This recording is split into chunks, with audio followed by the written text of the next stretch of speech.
Retomando então o nosso estudo da porção semanal de número 50, um outro aspecto que essa porção aborda é a questão do cuidado com as viúvas, com os órfãos e com os necessitados. Esse recolhimento de dízimos e ofertas tinha essas pessoas como alvo. Está escrito aqui no versículo 12: quando acabares de separar todos os dízimos da tua messe no ano terceiro, que é o dos dízimos, então os darás ao levita, ao estrangeiro, ao órfão e à viúva, para que comam dentro das cidades e se fartem. Então, essas categorias de pessoas eram as que se beneficiavam dos dízimos e ofertas que eram recolhidos. A gente pode colocar para os dias de hoje a aplicação deste princípio visando um apoio às comunidades marginalizadas, às ações de justiça social, que a gente chama em hebraico de tzedaká. É a destinação de recursos para aqueles que se encontrem momentaneamente desprovidos desses recursos. São programas de assistências a necessitados. A Parashá, a porção semanal em si, ela tem vários aspectos. A gente selecionou alguns para não ficar uma exposição muito longa, muito cansativa. Então a gente selecionou os principais porque eles também têm aplicação com a nossa vida diária. Uma vida encaixada nos princípios da Torá. No capítulo 28, aquele que eu mencionei, que a gente fazia uma leitura sistemática em casa, o que eu não falei é que nós fazíamos uma leitura apenas das bênçãos. Nós fazíamos uma leitura do versículo 1 ao versículo 14. Falava só da parte abençoadora, que é o cumprimento daquelas determinações que o Eterno disse para o povo de Israel que cumprisse. O capítulo tem 68 versículos, o capítulo 28. Do 1 ao 14, o Eterno falou a respeito das bênçãos. Como ele conhecia a natureza daquele povo a quem ele se dirigia, que é a mesma natureza que nós, ele usou do versículo 15 ao 68 para falar sobre as maldições. Ele usou mais palavras para a advertência do povo de Israel e para nossa advertência também do quanto é prejudicial a nossa desobediência. E com o Eterno só existem estes dois pontos: o ponto de obediência, que nos traz bênção, e o ponto de desobediência, que nos traz maldição. O meio do caminho não existe. Em cima do muro não existe. Nós temos que ter um posicionamento firme e determinado de buscar a bênção e não a maldição.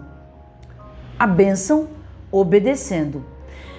Não que seja uma coisa fácil, justamente por ser difícil que nós precisamos e contamos com o auxílio do Eterno para que esses princípios estejam sempre vivos na nossa mente e escritos no nosso coração. Como Jeremias falou, que havia necessidade de que o nosso coração estivesse com a Torá imprimida nele.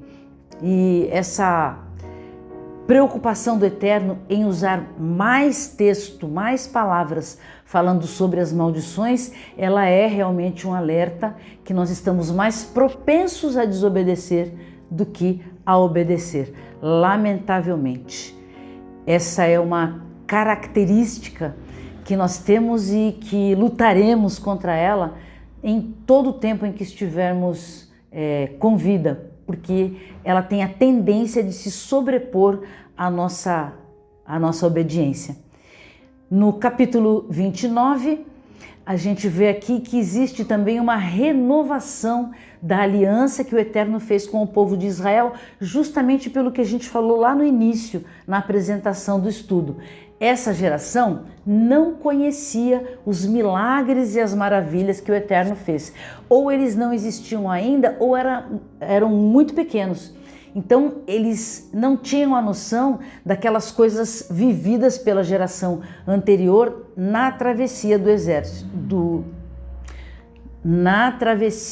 deserto. Então, lembrar disso, inclusive, é importante para a nossa conexão espiritual com o Eterno. A nossa posição moral também, ela é reforçada com o lembrete de tudo aquilo que Moisés repetiu para eles numa renovação de aliança. Houve uma aliança no Monte Horebe e agora em Moabe, quando eles se preparavam para acessar a Terra Prometida, essa aliança estava sendo renovada. Essa conexão espiritual com o Eterno, ela deve acontecer independente das circunstâncias. Se houver alguma coisa que nos chateia, alguma coisa que nos preocupa, isso não pode ser de forma nenhuma um motivo para que a gente se afaste ou interrompa ou mesmo diminua a comunhão com o Eterno, porque é justamente a comunhão com o Eterno que nos mantém com o fôlego de vida para prosseguir e vencer essa circunstância que está nos trazendo aborrecimento. O vínculo com o Eterno deve ser inquebrável, uma aliança eterna e infinita, para que nós possamos sobreviver ao dia mau. O oposto também é verdadeiro.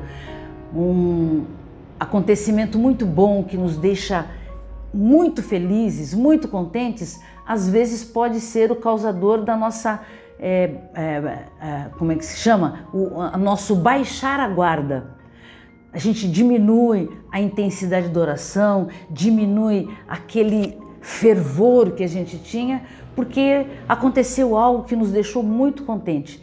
Então, nenhum dos dois extremos deve ser razão para que a gente diminua, interrompa ou suspenda a nossa comunhão com o Eterno. Ele é o nosso refúgio, Ele é a nossa fortaleza. Então, nós não devemos abandoná-lo de modo algum. E no versículo 2 existe uma reafirmação da identidade espiritual do povo de Israel. Está escrito aqui no versículo 2: chamou Moisés a todo Israel e disse-lhe: tendes visto tudo quanto o Senhor fez na terra do Egito, perante vós, a Faraó e a todos os seus servos e a toda a sua terra, as grandes provas que os vossos olhos viram, os sinais e grandes maravilhas. Ele considera aqui o acontecido e o relato que ele fez para essa geração, que não necessariamente estava lá naquele momento onde essas maravilhas aconteceram. 40 anos vos conduzi pelo deserto, verso 5 do capítulo 29, e não envelheceram sobre vós as vossas vestes, nem se gastou no vosso pé a sandália. Você pode imaginar isso? Uma caminhada de 40 anos, onde as vestes se mantiveram intactas e os calçados também. Isso é uma coisa que realmente tem que ser crente para acreditar, porque em sã consciência, qualquer um diria que isso é improvável acontecer. Só que veio da parte do Deus do impossível, o Deus que tinha um carinho e um cuidado por aquele povo e nos mínimos detalhes ele manifestava isso. Pão comestes, verso 6, pão não comestes, verso 6 do capítulo 29, e não bebestes vinho, nem bebida forte, para que soubesseis que eu sou o Senhor, o vosso Deus. Isso é uma reafirmação da identidade espiritual.